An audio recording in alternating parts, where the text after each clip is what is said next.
प्यारे भाइयों और बहनों, नमस्कार। 3 महीने के लंबे अंतराल के पश्चात आपकी आवाज़ यानी आवाम की आवाज़, आवाम के सुझावों, आवाम के विचारों, आवाम की बातों का सिलसिला पुनः प्रारंभ हो रहा है। सबसे पहले मैं जम्मू कश्मीर के सभी नागरिकों को बधाई देना चाहता हूं, जिन्होंने मई जून में संपन्न हुए लोकतंत्र के महापर्व में बढ़ चढ़कर हिस्सा लिया और राष्ट्र के संवैधानिक मूल्यों में आवाम की आस्था को व्यक्त किया। जम्मू कश्मीर के परिप्रेक्ष्य में अगर देखा जाए तो 2024 का लोकसभा चुनाव कोई सामान्य चुनाव नहीं था। पिछले 35 वर्षों में सबसे ज़्यादा मतदान का रिकॉर्ड बनाकर जम्मू कश्मीर की आवाम ने भारत के चुनावी इतिहास में एक अमिट छाप छोड़ी है।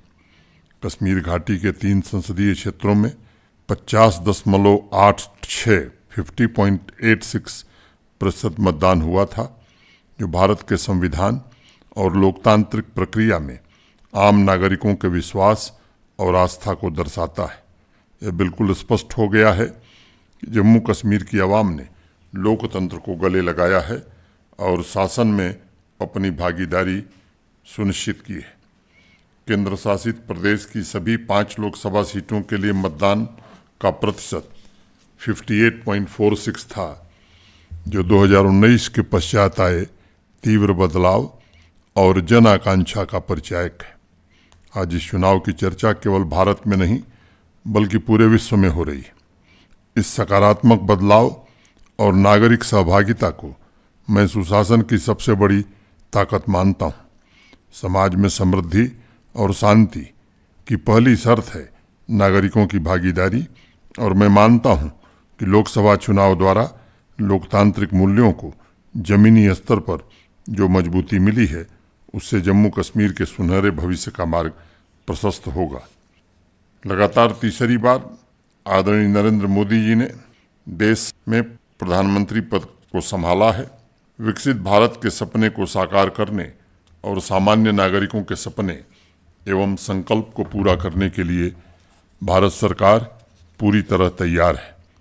भारत की चौमुखी प्रगति से बौखलाए पड़ोसी मुल्क ने पिछले सप्ताह आतंकी घटनाओं द्वारा मासूमों को निशाना बनाया है। दुख की इस घड़ी में मेरी संवेदनाएं उनके परिवार के साथ हैं। यह आतंकी घटनाएं दिवालियापन के कगार पर खड़े हमारे मजबूर पड़ोसी मुल्क द्वारा कराई जा रही हैं, जो आज अपने नागरिकों को 2 वक्त की पर्याप्त रोटी भी नहीं दे पा रहा है। मैं आवाम के सभी नागरिकों का आह्वान करना चाहता हूं कि यह वक्त एकजुट होकर आतंकियों के मंसूबों को विफल करने का है। मैं विशेष रूप से सीमावर्ती गांवों के नागरिकों से अनुरोध करना चाहता हूं कि संदिग्ध व्यक्तियों के मूवमेंट या आतंकियों को प्रश्रय देने वाले तत्वों की सही जानकारी जम्मू कश्मीर पुलिस तथा सुरक्षा एजेंसियों को दें, ताकि आतंक को पूरी तरह से कुचलने की लड़ाई को और तेज किया जा सके। आतंक के खिलाफ इस जंग में आम नागरिकों का सहयोग न सिर्फ सुरक्षा बलों का हौसला बढ़ाएगा, बल्कि आने वाले भविष्य में अस्थायी शांति और विकास का मार्ग भी प्रशस्त करेगा। मित्रों, पिछले कुछ महीनों में आप सभी के अनेक ऐसे पत्र आए हैं जो इस बात का प्रमाण है कि आवाम के सभी वर्गों में इस बात की चेतना बढ़ी है कि उनमें जम्मू कश्मीर केंद्र शासित प्रदेश के सामाजिक आर्थिक विकास में योगदान करने की क्षमता है और वह समर्पित भाव से इस कार्य में जुटे हुए हैं। आवाम की आवाज़ की यह तीसरी वर्षगांठ है और इस अवसर पर मैं सभी नागरिकों का हृदय से अभिनंदन करते हुए उन्हें आश्वस्त करना चाहता हूं कि आपकी सक्रिय भागीदारी से समाज के सर्वांगीण विकास के लिए प्रशासन पूरी तरह वचनबद्ध है। बुनियादी ढांचे के साथ साथ जम्मू कश्मीर के सांस्कृतिक गौरव को पुनर्स्थापित करने में पिछले 3-4 वर्षों में अनेक महत्वपूर्ण पड़ाव हमने पार किए हैं। समावेशी विकास के संकल्प धरातल पर साकार हो रहे हैं। समय सीमा के भीतर पूरे हुए नए प्रोजेक्ट्स की सौगातों ने जम्मू कश्मीर को भव्य स्वरूप प्रदान कर नई गौरव गाथा लिखने में सफलता पाई है। जम्मू कश्मीर अब नकारात्मक खबरों और विषयों का केंद्र नहीं है।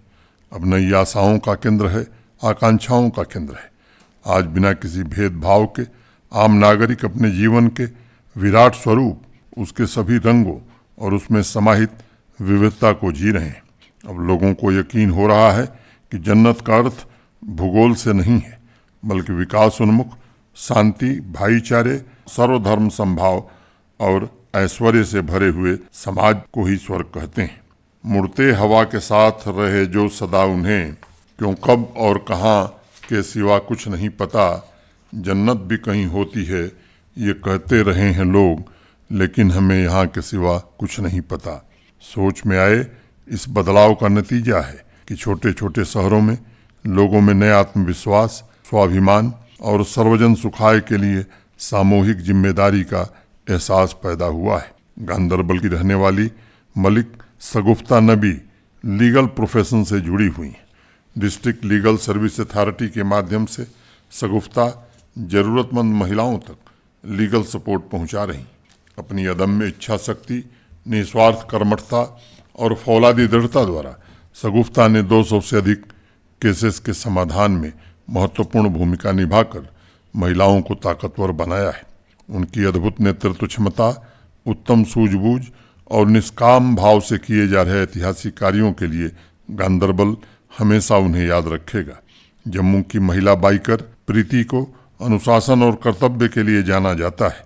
बेहद मुश्किल यात्राओं में अपने संकल्प और साहस से इतिहास रचने वाली प्रीति मिशन शक्ति अभियान का भी संचालन कर रही हैं।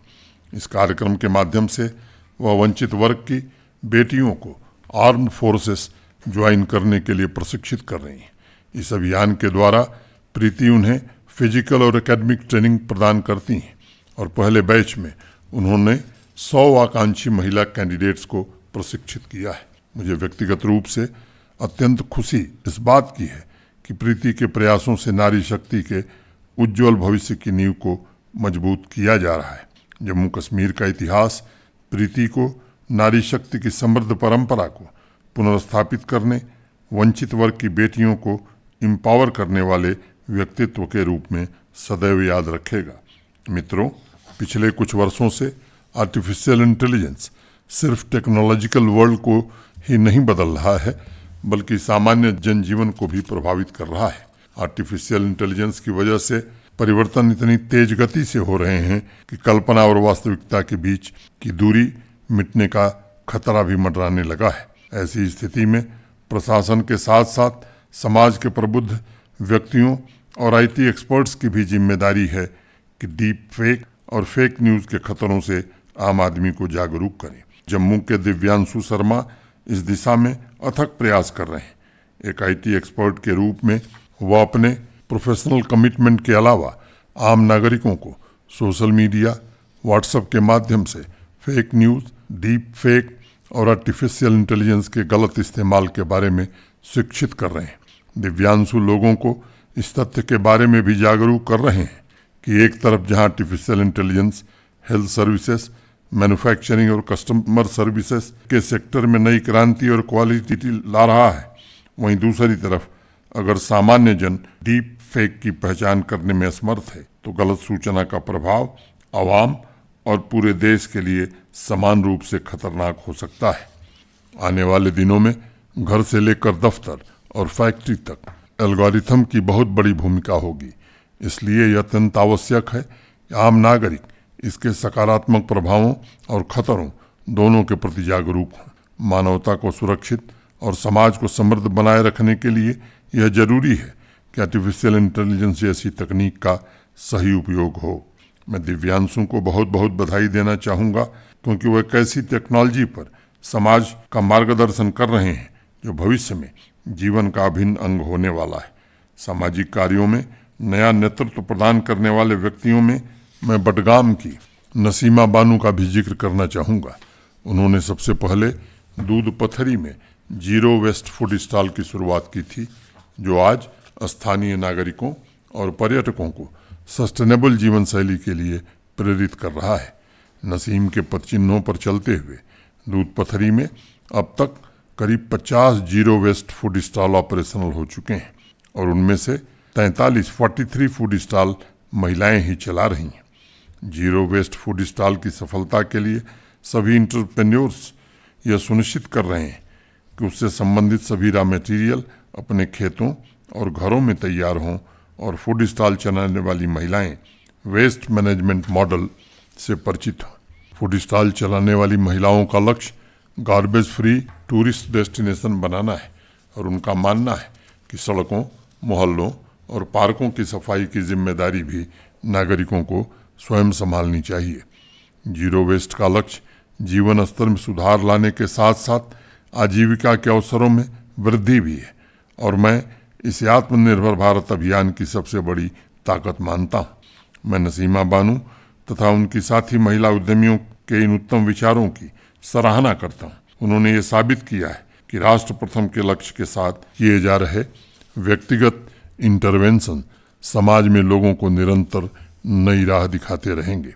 क्लाइमेट चेंज की चुनौतियों से निपटने में एक ऐसे ही पथ प्रदर्शक की भूमिका ग्लेशियल साइंटिस्ट उल्फत मजीद निभा रही हैं।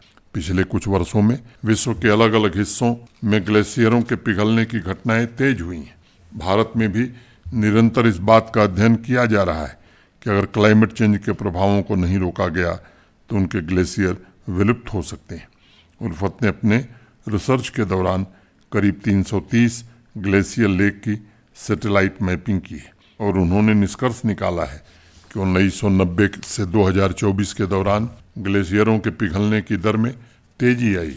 उल्फत के रिसर्च द्वारा विशेष रूप से पश्चिमी हिमालय पर ग्लेशियर और ग्लेशियर लेक जलवायु संबंधों, ग्लेशियर लेक आउटबर्स्ट फ्लड के खतरों को समझने में मदद मिल रही है। उल्फत द्वारा किए गए प्रयासों की मैं सराहना करता हूं और मुझे उम्मीद है कि उनके रिसर्च के आधार पर अर्ली वार्निंग सिस्टम निर्मित किया जा सकेगा। पिछले कुछ वर्षों में भारत में ऑनलाइन गेमिंग का व्यापक विस्तार हुआ है। आदरणीय प्रधानमंत्री जी ने इस सेक्टर को प्रोत्साहित करने के लिए देश के कुछ टॉप गेमिंग क्रिएटर्स से मुलाकात भी की थी और इस इंडस्ट्री के अनेक पहलुओं के अलावा मेंटल स्किल्स पर भी गेमर्स से चर्चा की थी।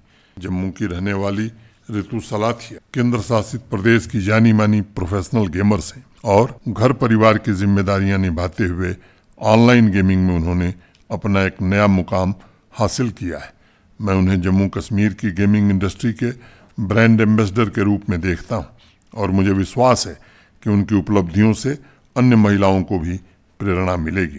प्रगति के पथ पर अग्रसर उधमपुर को विमेन एंटरप्रेन्योर्स के अद्भुत कौशल द्वारा नई पहचान आज मिल रही है।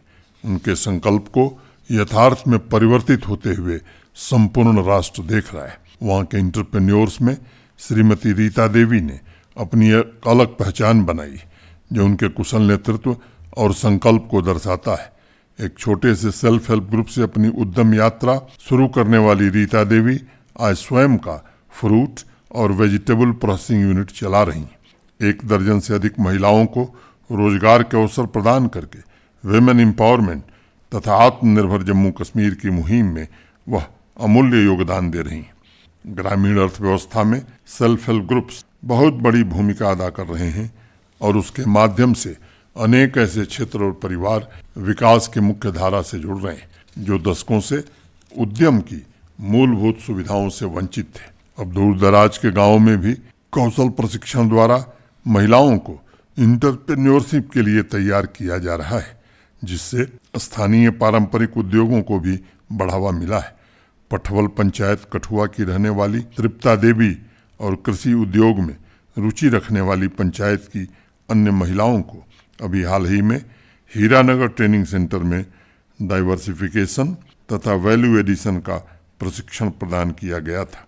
इस वर्ष की शुरुआत से वहां की विमेन एग्री एंटरप्रेन्योर्स ने मशरूम कल्टीवेशन का कारोबार शुरू किया है और उसके साथ ही उन्होंने हर सप्ताह अन्य महिलाओं के लिए जागरूकता अभियान भी शुरू करने की योजना बनाई है। एक अन्य एंटरप्रेन्योरशिप कार्यक्रम प्रधानमंत्री एम्प्लॉयमेंट गारंटी प्रोग्राम में भी माननीय प्रधानमंत्री जी ने जम्मू कश्मीर को सर्वोच्च प्राथमिकता दी है और मजबूत इरादे के साथ विलेज इंडस्ट्री की नई परिभाषा गढ़ी जा रही है।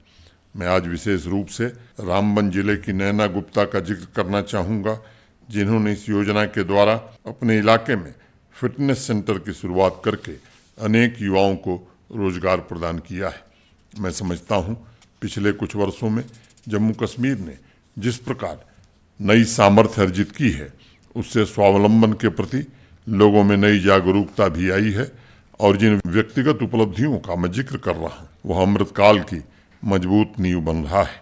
आज जम्मू कश्मीर के गांव और शहर दोनों क्षेत्र अपनी उच्च आकांक्षाओं को पूरा करने के लिए संकल्पबद्ध हैं। किसान, नौजवान, नारी शक्ति जम्मू कश्मीर को सशक्त बनाने की सबसे बड़ी ताकत है। हमारी संस्कृति में कहा गया है कि सोच में बदलाव जमीन पर वास्तविक बदलाव को जन्म देता है। आदरणीय प्रधानमंत्री जी ने जब जम्मू कश्मीर को एक नई दिशा देने का बीड़ा उठाया था, तब उन्होंने सभी नागरिकों को उज्जवल, गौरवशाली और श्रेष्ठ जम्मू कश्मीर का संकल्प लेने के लिए प्रेरित किया था। उनके मार्गदर्शन में जम्मू कश्मीर आज अनेक क्षेत्रों में नए संकल्प भी ले रहा है और सिद्धि भी हासिल कर रहा है। जम्मू कश्मीर आज तेजी से पर्यटन के केंद्र के रूप में उभर रहा है। कनेक्टिविटी सशक्त हुई है। समाज कल्याण की योजनाओं ने गांव तथा शहरों में क्रांतिकारी परिवर्तन को जन्म दिया है। केंद्र शासित प्रदेश की प्रगति में नौजवानों, किसानों, वंचितों तथा नारी शक्ति के सपनों को नई उड़ान मिल रही है और यही चार मुख्य जातियां 2047 के विकसित भारत को नया आकार प्रदान करेंगी। मित्रों, 21 जून को अंतर्राष्ट्रीय योग दिवस है। माननीय प्रधानमंत्री जी के प्रयासों से विश्व के कोने कोने में योग लोकप्रिय हुआ है और भारत का मान और सम्मान भी बढ़ा है। भगवत गीता में कहा गया है, तम विद्या दुख संयोग वियोगम योग संगीतम, अर्थात दुखों से वियोग को ही योग कहते हैं। आज स्वास्थ्य रक्षा के विशेषज्ञों का भी मानना है कि शरीर को दुख रहित और निरोग रखने के लिए योग आवश्यक है। मुझे इस बात की बेहद प्रसन्नता है कि 10वां अंतर्राष्ट्रीय योग दिवस श्रीनगर में मनाया जाएगा और आदरणीय प्रधानमंत्री जी स्वयं साधकों के साथ उस दिन योगा डिमॉन्स्ट्रेशन में शामिल होंगे। मैं आज इस कार्यक्रम के माध्यम से ऐसे व्यक्तित्वों का भी जिक्र करना चाहता हूं जो जम्मू कश्मीर के आम नागरिकों की स्वास्थ्य रक्षा के लिए योग का प्रचार प्रसार कर रहे हैं। जम्मू के युवा तरुण शर्मा एजुकेशनल इंस्टीट्यूशंस में नई पीढ़ी को योग से परिचित करा रहे हैं। वह बच्चों को योग कंपटीशन के लिए तैयार करने के साथ साथ पेशेंट्स को भी योग की विलक्षण शक्ति द्वारा इम्यून सिस्टम को सशक्त बनाने पर काम कर रहे हैं। तमिलनाडु के महान संत तिरुवल्लुवर कहा करते थे, नोई नाडी नोई मुदल नाडी हदु तनिक्कम वाय नाडी वाय पच्चयल, अर्थात अगर कोई बीमार है तो उसकी जड़ तक जाओ, बीमारी की वजह ढूंढो और फिर उसका इलाज सुनिश्चित करो। योग का यही आधार भी है और इसीलिए महर्षि पतंजलि ने स्वस्थ मन और स्वस्थ शरीर के लिए आंतरिक ऊर्जा के संतुलन पर विशेष बल दिया है। जम्मू की ही रहने वाली सुनैना बरोल ऑनलाइन योगा क्लास के द्वारा लोगों की जीवन शैली में योग की महत्ता को स्थापित कर रही हैं। योगा सोसाइटी ऑफ कश्मीर के फाउंडर सबीर अहमद डार घाटी के सभी 10 जिलों तथा जम्मू डिवीजन के कठुआ तथा उधमपुर में योग सेंटर्स के माध्यम से आम नागरिकों के वेलनेस का मार्ग प्रशस्त कर रहे हैं। वर्तमान में करीब 2200 बच्चे सबीर अहमद डार की योगा सोसाइटी से जुड़े हुए हैं और स्कूलों में योग को जन आंदोलन में तब्दील करने में महत्वपूर्ण भूमिका अदा कर रहे हैं। मैं शारीरिक, आध्यात्मिक और बौद्धिक कल्याण के लिए तरुण, सुनैना तथा सबीर के अप्रतिम प्रयासों की सराहना करता हूं। आज मैं पुलवामा के रहने वाले रुहैल मकबूल शेख की भी चर्चा करना चाहूँगा। वाटर वॉरियर के नाम से मशहूर रुहैल झेलम और डल पर रिसर्च के अलावा वाटर रिसोर्स पर पिछले कुछ वर्षों से अवेयरनेस प्रोग्राम संचालित कर रहे हैं। उन्होंने विशेष रूप से आदिवासी इलाकों में इन्वायरमेंट फ्रेंडली प्रैक्टिसेस अपनाने के लिए लोगों को प्रेरित किया है ताकि वाटर बॉडीज को संरक्षित रखा जा सके और उन्हें प्रदूषण से होने वाले नुकसान से भी बचाया जा सके। जल संरक्षण की दिशा में अनेक प्रयासों की सराहना करते हुए केंद्र सरकार ने रुहैल को जल प्रहरी सम्मान से भी नवाजा था। मैं समझता हूँ जीवन जीने की सबसे बड़ी कला वह है जिसमें दूसरों की भलाई भी शामिल हो। रुहैल जैसे व्यक्तित्व आवाम को नई आशा देते हैं कि नैतिकता के रास्ते पर चलते हुए ही सेवा जैसे सामाजिक मूल्यों को संरक्षित रखा जा सकता है। एक छोटी सी कहानी है। गंगा नदी के किनारे एक रिटायर्ड टीचर ने घर बनवाया और वो अपना ज़्यादातर समय पढ़ने और लिखने में गुजारने लगे। कुछ समय पश्चात नदी के किनारे लंबी लंबी जंगली घास उगाई। वह टीचर घास फूस से टोकरी तथा हैंडीक्राफ्ट के कुछ सामान बनाना जानते थे। उन्होंने सोचा कुछ समय उस कला की साधना के लिए भी निकाला जा सकता है। फिर वह रोज सुबह घास काट कर लाते, उससे सुंदर टोकरी बनाते। चूंकि उन्हें टोकरी की आवश्यकता नहीं थी, इसलिए वह प्रतिदिन टोकरी बनाकर गंगा नदी में बहा देते थे। जंगली घास से टोकरी तथा अन्य सामान बनाकर नदी में बहाने का यह सिलसिला करीब 2 महीने तक चला। एक दिन सुबह टीचर के मन में विचार आया कि वह बेकार ही टोकरी बनाकर गंगा में बहा देते हैं और उससे उनका समय नुकसान होता है, इसके अलावा कुछ हासिल भी नहीं होता। अगले दिन से उन्होंने टोकरी बनानी बंद कर दी। करीब 1 हफ्ते बाद वह सुबह गंगा नदी के किनारे घूमते घूमते दूर निकल गए। उन्होंने देखा कि वहाँ एक बूढ़ी महिला नदी के किनारे बहुत उदास बैठी थी। टीचर ने उस महिला से पूछा कि आप इतनी दुखी क्यों हैं? उस महिला ने कहा कि इस दुनिया में उसका कोई नहीं है, वह बिल्कुल अकेली है। पिछले 2 महीने से उसके जीवन में एक बड़ा बदलाव आया था। प्रतिदिन नदी में बहकर सुंदर टोकरी और हस्तशिल्प के अन्य सामान आते थे, जिसे बेचकर वह गुजारा कर लेती थी। लेकिन अब उनका आना बंद हो गया है, इसलिए उसका जीवन यापन फिर से मुश्किल में पड़ गया है। उस महिला की बात सुनकर टीचर की आंखों में आंसू आ गए। जिस काम को वह बेकार समझ बैठी थी, उसने एक वृद्ध महिला के जीवन को रूपांतरित कर दिया था। वह बिना कुछ कहे तुरंत वापस लौटे और फिर से टोकरी और हस्तशिल्प के अन्य सामान बनाना शुरू कर दिए। मित्रों, निस्वार्थ भाव से जब भी हम कोई काम करते हैं तो उसका लाभ समाज में किसी न किसी को अवश्य मिलता है।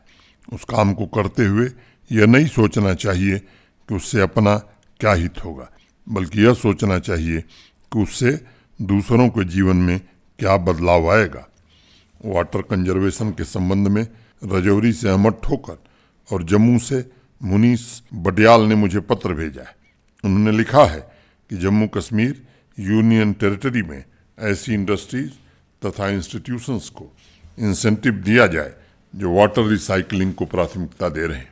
यूटी लेवल वाटर अवार्ड की शुरुआत करने के अलावा उन्होंने पावर ट्रांसमिशन डिस्ट्रीब्यूशन मैकेनिज्म की तरह जल शक्ति डिपार्टमेंट में जिला स्तर पर एक नया सिस्टम शुरू करने के बारे में लिखा है, ताकि लीकेज की वजह से होने वाले पानी के नुकसान को रोका जा सके। उन्होंने वाटर सेविंग टेक्नोलॉजी जैसे drip irrigation system, rain water harvesting तथा ग्रे वाटर रिसाइकलिंग सिस्टम को भी ग्रामीण इलाकों में विशेषकर किसान भाइयों के बीच प्रमोट करने का सुझाव दिया है। अहमद और मुनीस, आप दोनों का इन महत्वपूर्ण सुझावों के लिए बहुत बहुत धन्यवाद। इस वर्ष यूटी लेवल एक्शन प्लान में लगभग इन्हीं बिंदुओं पर विस्तार से 15 मई को चर्चा हुई थी और जीरो लीकेज कैंपेन शुरू किया गया है। जल शक्ति डिपार्टमेंट के अंतर्गत एक डेडिकेटेड टास्क फोर्स भी गठित की गई है, जिसका उद्देश्य इरिगेशन सिस्टम को सुनियोजित तरीके से संचालित करना है और अवैध तरीके से जिन इलाकों में बूस्टर पंप ऑपरेट किए जा रहे हैं उन पर कार्रवाई भी करनी है। इसके अलावा कंट्रोल रूम स्थापित किए जा रहे हैं जो वाटर डिस्ट्रीब्यूशन की मॉनिटरिंग कर सकेंगे तथा पंचायत पानी समिति के सहयोग से ग्रामीण इलाकों में वाटर लीकेज और वाटर क्वालिटी मैनेजमेंट पर भी काम करेंगे। इस वर्ष केंद्र सरकार के सहयोग से Jammu Kashmir UT specific action plan तैयार हो रहा है, जो वाटर डिमांड और सप्लाई के अध्ययन के अलावा वाटर सिक्योरिटी, सेफ्टी और सस्टेनेबिलिटी पर एक कॉम्प्रिहेंसिव और इंटीग्रेटेड प्लान तैयार करेगा और इस कार्य के लिए national institute of hydrology Roorkee को नोडल एजेंसी के रूप में नियुक्त किया गया है। मैं विश्वास से यह कह सकता हूं कि पिछले कुछ वर्षों में वाटर मैनेजमेंट क्षेत्र में अनेक सुधार किए गए हैं और साइंटिफिक कार्य प्रणाली को प्रोत्साहित किया जा रहा है। क्लाइमेट चेंज के प्रभावों को ध्यान में रखते हुए इसे और सुदृढ़ बनाने के लिए निरंतर नीतिगत निर्णय लिए जा रहे हैं। यूटी लेवल वाटर अवार्ड्स के संबंध में आपके सुझावों पर मैं जल शक्ति डिपार्टमेंट को आवश्यक कार्रवाई का निर्देश दूंगा। मजालता जम्मू से राजेंद्र सिंह ने स्वच्छता एवं ग्रामीण स्वास्थ्य को प्रमोट करने के संबंध में मुझे एक पत्र भेजा है। उन्होंने लिखा है कि जम्मू कश्मीर के युवाओं ने स्वच्छता अभियान और ग्रामीण इलाकों में रोगों की रोकथाम के कैंपेन में पिछले 2 वर्षों में बढ़ चढ़कर हिस्सा लिया और अनेक जिलों में ग्रामीण स्वच्छता निदेशालय ने उनके प्रयासों के लिए उन्हें सम्मानित भी किया है। राजेंद्र सिंह ने सुझाव दिया है कि इस वर्ष शुरू किए गए स्वच्छता अभियान में निदेशालय एक बार पुनः युवाओं को जोड़े और अक्टूबर में आयोजित किए जाने वाले कार्यक्रमों में उनके उत्कृष्ट योगदान को सम्मानित करे। बारामूला से मंजूर अहमद वानी ने स्वच्छता अभियान तथा वेस्ट मैनेजमेंट के ही संबंध में मुझे एक और पत्र भेजा है। उन्होंने लिखा है कि इस अभियान में शॉपकीपर्स तथा मार्केट एसोसिएशन को भी जोड़ा जाए, जो पूरी कम्युनिटी को बेस्ट प्रैक्टिसेस को अपनाने के लिए प्रेरित कर सके। उन्होंने पब्लिक टॉयलेट की सोशल ऑडिटिंग के लिए भी कम्युनिटी बेस्ड ऑर्गेनाइजेशन को जिम्मेदारी सौंपने का सुझाव दिया है। राजेंद्र सिंह और मंजूर अहमद, आप दोनों का इन उत्तम सुझावों के लिए बहुत बहुत धन्यवाद। मैं रूरल डेवलपमेंट डिपार्टमेंट को आपके सुझावों पर आवश्यक कार्रवाई का जरूर निर्देश दूंगा। अनंतनाग की तबस्सुम जहरा ने गर्ल चाइल्ड एजुकेशन के संबंध में मुझे एक पत्र भेजा है। तबस्सुम ने लिखा है कि integrated child development scheme, school education department तथा इंफॉर्मेशन निदेशालय, इन तीनों को एक साथ मिलकर ग्रामीण इलाकों में गर्ल चाइल्ड एजुकेशन की महत्ता के संबंध में अवेयरनेस कार्यक्रम शुरू करना चाहिए, क्योंकि इस डिजिटल युग में भी कुछ इलाके ऐसे हैं जहां जागरूकता की कमी है। उन्होंने आगे लिखा है कि दूर दराज के इलाकों में कम्युनिटी सेंसिटाइजेशन अभियान चलाने की आवश्यकता है, जिसमें आवाम के बुजुर्गों, धार्मिक गुरुओं, लोकल इन्फ्लुएंसियर्स द्वारा अनेक परिवारों में प्रभावी मिथक को काउंटर किया जा सकता है और गर्ल चाइल्ड एजुकेशन की सक्सेस स्टोरीज आम जनता तक पहुंचाई जा सकती है। तबस्सुम, आपके पत्र और इन सुझावों के लिए बहुत बहुत शुक्रिया। आजकल स्कूल एजुकेशन से लेकर हायर एजुकेशन के रिजल्ट का समय है और मैं देख रहा हूँ कि हर लेवल पर हमारी बेटियाँ लड़कों से बेहतर प्रदर्शन कर रही हैं।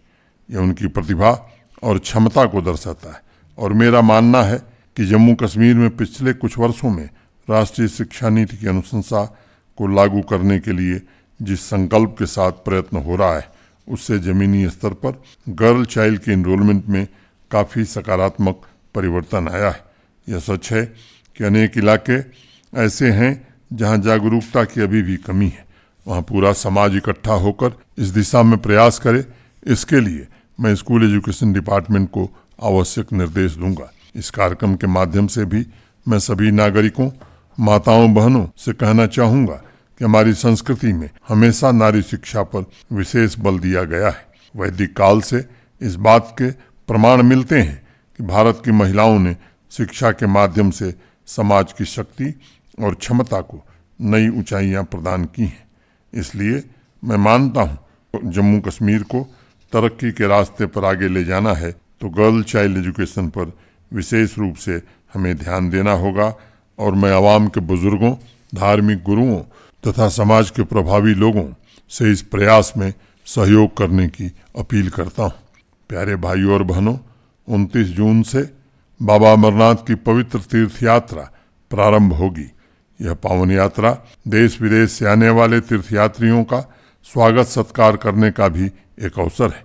मैं सभी धर्मों और पंथों के प्रबुद्ध नागरिकों का आह्वान करता हूँ कि आप सभी मिलकर आने वाले तीर्थयात्रियों का स्वागत करें, उन्हें आदर सम्मान दें और इस यात्रा को सफल बनाकर बंधुत्व की अवधारणा में लोगों की आस्था को दृढ़ करें। बहुत बहुत धन्यवाद। जय हिंद।